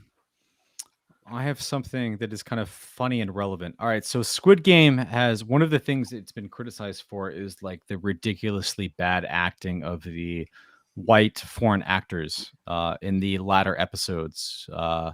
So the degenerate elites come in, and there's been some commentary from various people that again, spoiler alert, this show is full. I mean, you've been living under a rock if you've not watched Squid Game, so this whole show has been a spoiler alert. But towards the end of the show, the elites come in, the guests, the I forget the term they use in the actual show, but like the privileged, wealthy elites who are there to VIPs. watch the VIPs, yes. And one of them is a depraved, a sexually depraved and violent homosexual. And a number of commentators, including a friend of the show, David Tizard, who we references, has mentioned this before, but he's not the only one and not the first one, have mentioned that the portrayal of homosexuality in that instance sort of plays into tropes that like non-heteronormative sexualities are sort of like these foreign Western like degenerate imports that are kind of like being forced into the country. So it kind of plays into the Squid Game thing because there's a scene where there's one character who infiltrates the Squid Games attempting to find his brother. It turns out his brother is actually involved in organizing the Squid Games. But his brother is pretending to be one of the servers, and then one of these VIPs tries to kind of Jeffrey Epstein style, kind of like sexually coerce him into something. So the portrayal of homosexuality is something that's interesting to unpack in that show. And then also, this is kind of to give some comic relief. I want to screen share and show a video of this actor. So the acting was criticized as just bad. So aside from all the politics of how homosexuality is portrayed as like a degenerate Western import, this particular actor and the others who were part of that like VIP crew were relentlessly criticized for very stilted, terrible acting, which as a native English speaker, I would agree with that. But there's this video that leaked of this actor checking out at a grocery store in Thailand and then just berating the poor lady at the stand saying, "I'm an American and I own the world." So Yeah, I we don't want need to watch the movie itself, the video, do we? to. Should we show it or not? No, I don't think we need to show it. Okay, well, you can look it up if you want. Yeah, like he is the character that he played. Is basically what you were talking about. Right, but I think it's interesting that like so the show I think went out of its way. I think the writers deliberately tried to portray a migrant worker sympathetically. They tried to portray a North Korean migrant sympathetically. But the only instance of LGBTQ stuff is like this really depraved oligarch like essentially like attempting to rape someone. So like I don't know if you guys have any thoughts about like how that's portrayed in Korean media more generally. Like Itaewon Class, for example, which I think Daehan mentioned earlier, had a positively portrayed trans character. So like it seems like South Korean popular K-dramas, cinema, etc., is breaking new ground in terms of portraying foreigners as like sort of like legitimate characters with agency, but like male homosexuality is still sort of this sort of really not quite there yet. The Poor way it game. was portrayed in Squid Game is it's like a violent, dangerous thing that's coming from the outside, right? Yeah, I appreciate you mentioned like male homosexuality. 'Cause I think that's kind of an interesting point. Like you know, like kind of lesbian relationships and like Korean media have been portrayed in the past, but in kind of a different issue. It's a bit kind of like fetishized, kind of like pornographic almost. I don't know if that's necessarily true. That's just what friends told me about. Like for example, their kind of reaction to watching was it I forget. There's either the Handmaiden. Handmaiden or the Handmaiden's Tale. I don't Yeah, one of yeah, Handmaid. Yeah, I mean that's Handmaiden's I mean- Tale is a different, completely different thing. well Park Chan Wook, right? Isn't it just a handmaiden? I forgot which is Yeah. which. I'll be honest. Well, there's a lesbian relationship, and I mean this is the thing about like female homosexuality is it's like it doesn't threaten the male sense of self in the same way, right? This is Yeah, interesting. And it's also like it's like attractive to men, right? So it's like Yeah, tolerated that's- more. Yeah, I've seen both sides in the reactions to it. Handmaiden. On the one hand, there's representation and like depiction But of it's for the male gaze. It's lesbian clearly for the sexuality, male. but yeah, there is that like where is the view coming from? It's from the outside. It's kind of like peeping in, and that's basically the male gaze. Whereas Right. if you were to be more subversive in that, you would a Lacanian reading would be that the scene would have to reveal the audience's participation in watching the scene, which Handmaiden failed to do at all. Uh, I guess I'll have to admit at this point that I didn't finish watching Squid Game, so I didn't catch Oh, that homosexuality Canceled. depiction. Canceled. is that maybe more But Korean I now? have read up on the stinted acting of the foreign actors, and I want to mention uh, that's true, and I've always felt that way as someone who's been raised basically bilingually. When I watched the TV show Surprise in Korea, they have like English actors that for me sounded very awkward. This is like several decades old. Um, But what applies is Black Panther. I want to bring up Black Panther. Black Panther has this scene in Busan where there is a certain segment where a Korean dialogue gets played, and they came to Busan to film that scene, but they didn't think of actually hiring a local Korean speaker. So the actor turned out speaking Korean in a very stinted way, which every single person in Korea noticed. That's so funny. So there's this language barrier. I think it's just plain laziness on Black Panther's part. Like they don't lack any resources. But when there's a language barrier, the staff on this on the site, like, and the directors, writers, like how many of them are proficient in English? How many can like catch the nuances? Can they actually Well, direct the actors from doing so? Most Well- of the time, there's not enough time. They're Bori, really, I like, would they're really like dismissed and just not thought of as important, which I think have- applies to Black Panthers as well. That wasn't an important scene, at least for the English producers. Like, this is what happens when you produce something in several different languages, which I think if it's not like really centered upon it gets just pushed into the corner. Well, Bori, I have to defend the integrity of English actors operating in Asia, and I have a video to show. No, so that's what I'm saying. To Like, I'm not demonstrate this. blaming the actors. I'm blaming the production process. No, It's- but I want you to watch this video. This is extraordinary acting and an exemplary ESL education. This is a 1980s Japanese public television show featuring some stunning native English speaking actors. So I want to share this with our viewers. Are you guys ready for this? I'm not sure if the sound comes out. Can you hear? I'm bit. barely hearing it. I'm not hearing anything, basically. How about now?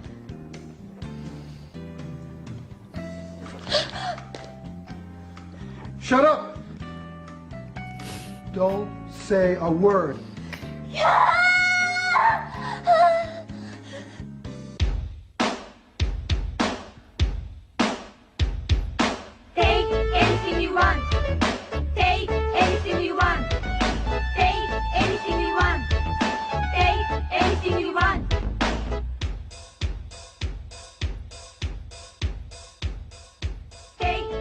脇を締めてテイク、開いて anything、最後 you want で腕を伸ばします。Anything you want.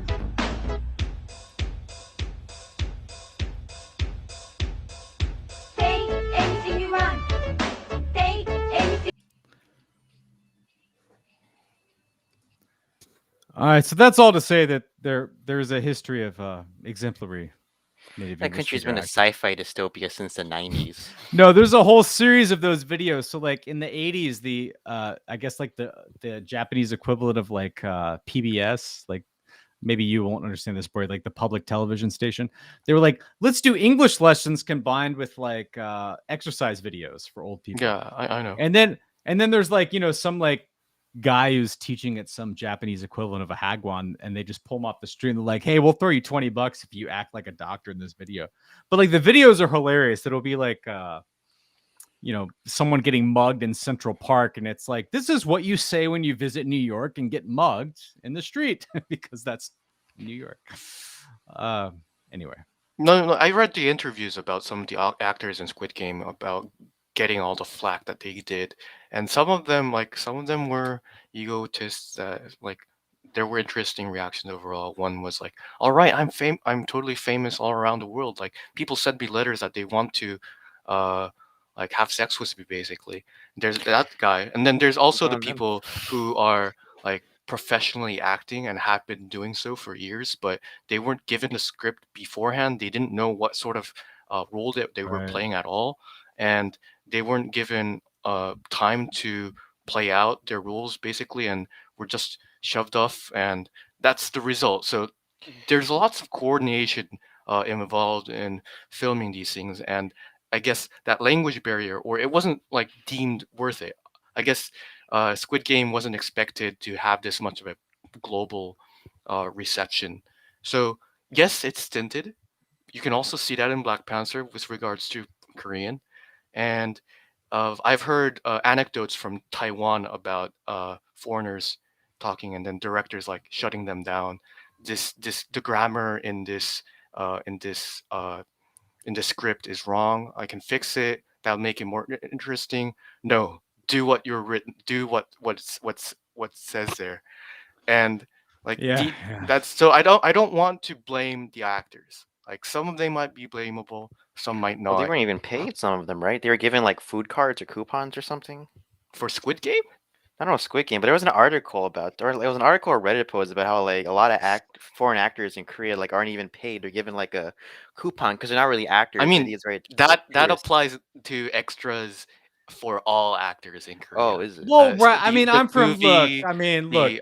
Yeah. the media industry has shit labor practices. Right. They're That's not a foreign discrimination thing. I'm from Nashville, which like California taxes on like production, like a lot of Hollywood productions are moving to the South, like Walking Dead is filmed in Georgia or whatever. Like a lot of that stuff, like God bless Jimmy Carter. there's a lot of people who want to get into acting who will show up if there's extras asked for like food coupons and stuff. That's just how that industry works, right?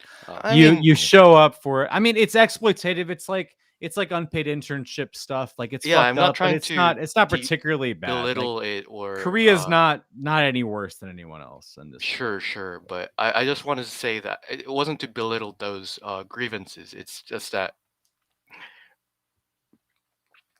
the movie industry is overall it has shit labor practices. Oh, of course, especially here. I mean, Yeah, there I mean- are self-demoted liberal directors that think of themselves as progressives who brag about how they should still pay less than the minimum wage because that's how the movie industry survives, and I've they never seen post that before. that they post that on Facebook like openly that like there are twisted motherfuckers in the movie industry. It and so Such so in yeah. the industry, I could academia. so with given that setting, when you have foreigners who might not know their legal rights even more, like I guess I can imagine just providing coupons being the thing, but I'm not sure that applies to Squid Game itself. That's fair. Was what I was trying to say. All right, fellas. Well, we're coming up on almost 11. We didn't get to the election, but that can be another episode. I think this was fun. I think we can wrap it up here. Thank you, Daehan, for joining us. Thank you for everyone who chimed in and commented. This will be recorded. This is very early in the morning in the rest of the world outside of Korea. But No, all in the right, we US. talked about the US and Europe. But we talked about Squid Game. There were some interesting discussions here. And before we wrap it up, Bori and Jay, any final comments? And we will be sure, guys, we will be sure, y'all, we will discuss the Korean election upcoming, but we're kind of at our time limit here. Bori, you go first, then Jay. Oh, yeah. The nationalism surrounding Squid Game's success in Netflix is just utterly obnoxious. Uh, the leftist receptions about the show around the world is somewhat interesting. But I wanted to get at this point at the beginning, but I think the flat descriptions and these archetypes of certain characters is precisely why it was so successful, because it was more immediately perceivable. The settings, the death game itself, the battle royale, it was somewhat a familiar grammar, a logic for it was somewhat universal, so people could understand like the central messages for it. But having a central message and the actual effects of the show itself are different things. And overall, I don't think it has great political effects given on seeing how the reception has been. But there are certain themes that we can expand upon. Hopefully, they've been touched upon during our discussion today. Well said. Jay, closing thoughts? Um, I guess I'll just say what I've said before, that I feel like if you can't like make a really subversive movie, it's better to stick to kind of like sportsy K dramas, or maybe Crash Landing on You is that perfect combination of like socialist realism and like kind of like cheesy K romances. All right. All right. Well, good closing thoughts, comrades. All right. Well, we will be back soon. We have an episode in the editing process right now that we did with Owen Miller talking about early Korean communism. So this is sort of the prehistory of the Korean communism that you don't know about. Pre-Juche. This is the original vintage stuff you have not heard about. And we also have a show coming up. We have a lot of stuff in the pipeline that is very exciting. So, and we also have already recorded a crossover episode with our comrade Nicholas Kirasi on Fully Automated. We're going to be cross-posting that, sort of a general bird's eye view of the Korean left. So we've got 2 episodes that will be coming out shortly. Thank you to everyone who joined us for this live stream. And thank you in advance for those of you who, it's 6, 7 o'clock in the morning where you're at, who will be watching this later. We will be releasing this as a podcast version.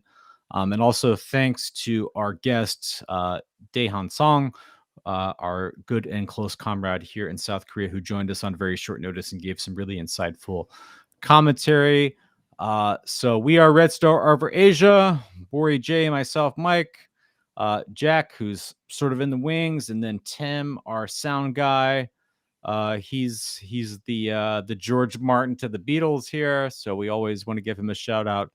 So thanks everyone for joining in. We will do more of these streams soon because I think we enjoyed this quite a bit. So have a great night, everyone who's in a nighttime time zone. Have a great morning or afternoon wherever you are. So we'll catch you next time, comrades.